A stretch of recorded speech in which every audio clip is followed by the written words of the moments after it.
नाज़रीन किराम अस्सलाम वालेकुम वरहमतुल्लाहि वबरकातुह। मैं असजद राही फिर से हाजिर हुआ हूँ एक नए वीडियो के साथ। आज हम इस वीडियो में उर्दू हिंदी अनुवाद करने वाले हैं। हम आगे बढ़ें इससे पहले आपसे गुजारिश है कि अगर आप हमारे यूट्यूब चैनल पर नए हैं तो बराह करम से सब्सक्राइब ज़रूर कर लीजिएगा। चलिए हम आगे बढ़ते हैं। आज है सरकारी जुल्म सितम और जेल का सफ़र, इस पर हम जो है अनुवाद करेंगे। सरकारी जुल्म सितम, देखिए सरकारी जुल्म सितम और जेल का सफर, हिंदी में हो जाएगा सरकारी दमन और जेल यात्रा। ठीक है। सरकारी जुल्म सितम का क्या हो जाएगा? सरकारी दमन, दमन के माने ही जुल्म सितम के हैं। जेल यात्रा, जेल का सफर। अब आगे देखिए। देश की आजादी की लड़ाई में हजारों क्या लाखों लोग जेल गए, इनमें हमारे सभी प्रमुख राष्ट्रीय नेता थे। देश की आजादी में क्या हो जाएगा? मुल्क की आजादी में, देश की आजादी में मुल्क की, या फिर देश की आजादी की लड़ाई में, मतलब मुल्क की आजादी, जंग की आजादी में। ठीक है, या आजादी जंग में हजारों क्या लाखों लोग जेल गए, यानी हजारों ही नहीं बल्कि लाखों अफराद जेल गए, लाखों लोग जेल गए। इनमें हमारे सभी प्रमुख राष्ट्रीय नेता भी थे। अब देखिए, मुल्क की आजादी की जंग में या फिर मुल्क की जंगे आजादी में हजारों बल्कि लाखों अफराद जेल गए, ये इसका तर्जमा है। हजारों क्या लाखों अफराद, लाखों लोग जेल गए, उसी का। हजारों बल्कि लाखों अफराद जेल गए। ठीक है। देखिए, तर्जमा या अनुवाद कभी लफ्ज ब लफ्ज नहीं होता। ठीक है, जुमले का सही मफहूम आ जाना चाहिए असल जुमला में। ठीक है। अब देखिए, इनमें हमारे सभी प्रमुख राष्ट्रीय नेता भी थे, मतलब इनमें हमारे तमाम मुमताज कौमी रहनुमा भी थे। किनमें? यानी इस लड़ाई में। इनमें हमारे सभी प्रमुख, प्रमुख का क्या हो जाएगा? प्रमुख का हो जाएगा मुमताज, प्रमुख का मुमताज, सभी, तमाम। राष्ट्रीय नेता, कौमी रहनुमा, कौमी लीडर। ठीक है। चलिए, मुल्क की आजादी की जंग में हजारों बल्कि लाखों अफराद जल गए, इनमें हमारे तमाम मुमताज कौमी रहनुमा भी थे। आगे बढ़ते हैं। आगे है, ब्रिटिश सरकार चूंकि स्वतंत्रता के लिए उठते स्वर को दबा देना चाहती थी। ब्रिटिश सरकार चूंकि स्वतंत्रता के लिए उठते स्वर को यानी आवाज को दबा देना चाहती थी, इसलिए अनेक बार राष्ट्रवादियों को जेल की सजा दी गई। किसको? राष्ट्रवादियों को। ठीक है। अच्छा, राष्ट्रवादी किसको कहेंगे उर्दू में? राष्ट्रवादी का उर्दू क्या होगा? कौम परस्त। ठीक है। इनमें बड़े नेता भी थे, इनमें बड़े नेता, ठीक है, यानी कदावर लीडर, साधारण कार्यकर्ता भी और आम जन भी, यानी आम पब्लिक भी, अवामुन नास भी। अब इसका उर्दू क्या होगा? इसका उर्दू है, बरतानवी हुकूमत चूंकि आज़ादी के लिए बुलंद होने वाली आवाज़ को दबा देना चाहती थी, इसलिए कौम परस्तों को कई बार जेल की सज़ा दी गई। ठीक है। इनमें बड़े रहनुमा भी थे, आम रजाकार भी थे और अवामुन नास भी, या इनमें बड़े रहनुमा भी थे, आम रजाकार भी और अवामुन नास भी।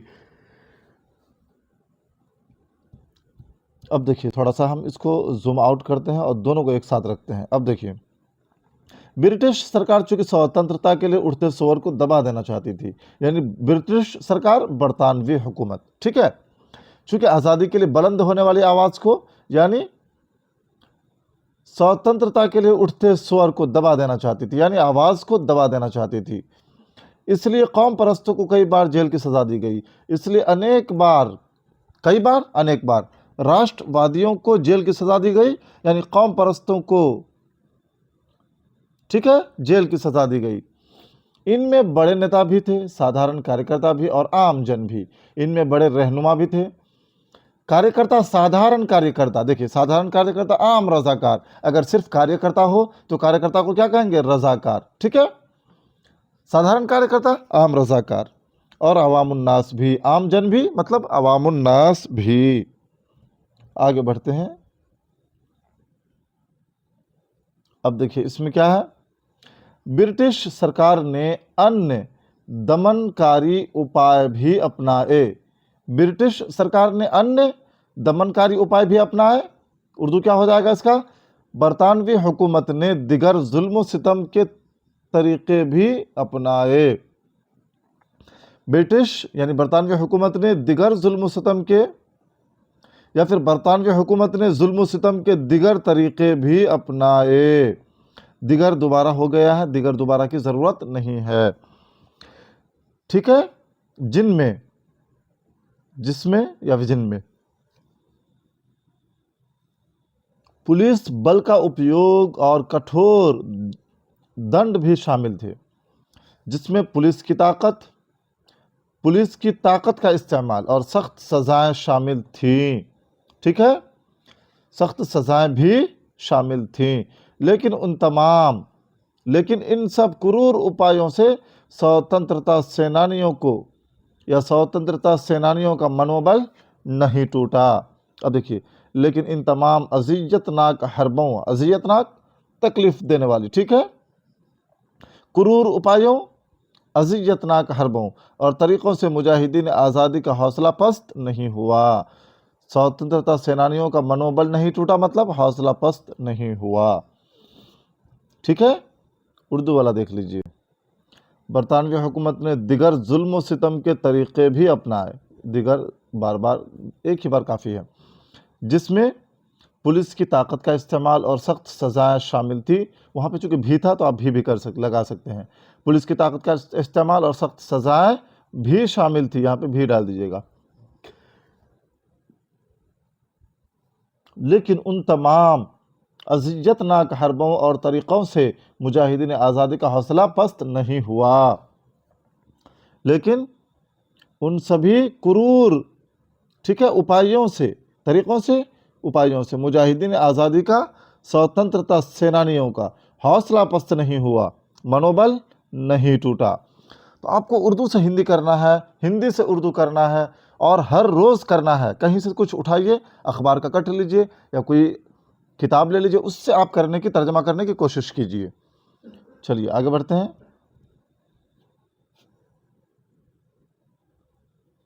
देखिए ये है, गांधी जी ने चंपारण में पुरअमन सत्याग्रह जो कि रकम तारीख की थी, जो तारीख रकम की थी, क्या, गांधी जी ने चंपारण में पुरअमन सत्याग्रह की जो तारीख रकम की थी, ठीक है। उसके बाद लोगों ने मन से जेल जाने का खौफ भी निकल गया। उसके बाद लोगों के मन से जेल जाने का खौफ भी निकल गया और ये यकीन भी मज़ीद मुस्तहकम हो गया, ठीक है, ये मुस्तहकम होगा कि कभी कभी सच और आदम तशद्दुद के सामने हुकूमत को झुकना पड़ता है।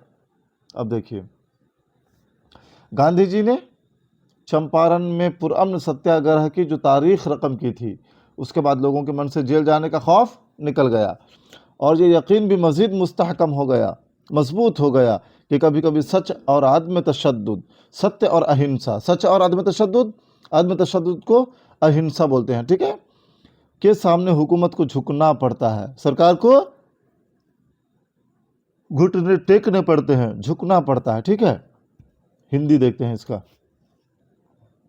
पहले मैंने हिंदी से उर्दू किया, अब उर्दू से हिंदी कर रहे हैं। देखिए यहाँ, गांधी जी ने शांतिपूर्ण सत्याग्रहण का जो इतिहास चंपारण में रचा था, ठीक है, गांधी जी ने शांतिपूर्ण सत्याग्रह, पुरअमन, ठीक है, सत्याग्रह का क्या हो जाएगा, सत्याग्रह की जो तारीख रकम की थी, उसके बाद लोगों के मन से जेल जाने का क्या हुआ था, जेल जाने का डर भी मिट गया था। देखिए, जेल जाने का डर भी मिट गया था, ख़त्म हो गया था। यह विश्वास भी मजबूत हुआ, ठीक है, यह विश्वास भी मजबूत हुआ कि सत्य और अहिंसा के आगे लोगों में यह भरोसा जो है मजबूत हो गया था कि सत्य और अहिंसा यानी सच और आदम तशद्दुद के आगे सरकार को भी कभी कभी झुकना पड़ता है, घुटने टेकने पड़ते हैं। चलिए आगे देखते हैं इसका और क्या है। अब देखिए, मौलाना आज़ाद भी जालिमाना तरीक़ों और हरबों के शिकार हुए। कौन? मौलाना आज़ाद। मौलाना आज़ाद भी ज़ालिमाना तरीक़ों और हरबों के शिकार हुए। मजमूई तौर पर वह 6 बार जेल भी गए। कै बार? 6 बार जेल भी गए। इनमें लंबी मुद्दत क़ैद अहमदनगर किला की थी, यानी सबसे लंबी जो क़ैद की अवधि थी, ठीक है, जेल की अवधि थी, वो अहमदनगर किला की थी, यानी अहमदनगर किला में, जहां उन्होंने 4 साल से ज़ायद वक्त गुजार दिया या वक्त गुजारा। मौलाना आज़ाद भी ज़ालिमाना तरीक़ों और हरबों के शिकार हुए। अब उसका हम हिंदी करते हैं, देखिए। मौलाना आज़ाद भी दमनकारी उपायों के शिकार हुए। कुल मिलाकर वो 6 बार जेल गए, है ना। इनमें सबसे अधिक अवधि 4 वर्ष से अधिक अहमदनगर किले की जेल में बीती, ठीक है। इनमें सबसे अधिक अवधि, यानी इसमें सबसे ज़्यादा मुद्दत जो है 4 वर्ष से अधिक, यानी 4 साल से भी ज़्यादा अहमदनगर किले की जेल में गुजारा, यानी बीती, अहमदनगर जेल में बीती, अहमदनगर किले की जेल में बीती। तो नाज़रीन, इस तरह से आपको जो है वो तर्जमा करना है, अनुवाद करना है। और देख लेते हैं, इसके अलावा वो नैनी, बांगरा, मेरठ और अलीपुर की जेल में भी रखे गए, लेकिन मौलाना आज़ाद, उनके साथियों और मुल्क के बाशिंदों का हौसला पस्त नहीं हुआ। देखिए, इनके अलावा नैनी, बांगरा, मेरठ और अलीपुर जेल में भी रखे गए। तो इसके अतिरिक्त, अलावा, अतिरिक्त हमेशा याद रखिएगा, इसके अलावा, इसके अतिरिक्त वह नैनी, बांकुड़ा, मेरठ और अलीपुर की जेल में भी रखे गए, लेकिन मौलाना आज़ाद, उनके साथियों और देशवासियों का मनोबल नहीं टूटा। अब देखिए, लेकिन मौलाना आज़ाद और उनके साथियों और मुल्क के बाशिंदों का हौसला पस्त नहीं हुआ, हौसला पस्त नहीं हुआ। नाज़रीन, इसी तरह से आपको तर्जमा करना है। इंशाल्लाह मैं कोशिश करूँगा हर 1-2 दिन पर तर्जमा पर जो है वो तवज्जो दूँ। आज के लिए बस इतना ही। अपना ख्याल रखिएगा, और जाते जाते हमारे चैनल को अगर अब तक सब्सक्राइब नहीं किया है तो ज़रूर कर लीजिएगा। वीडियोस को अपने दोस्तों अहबाब से भी शेयर कीजिएगा। मिलते हैं अगले वीडियो में। अपना भी ख्याल रखिएगा। अल्लाह हाफिज़।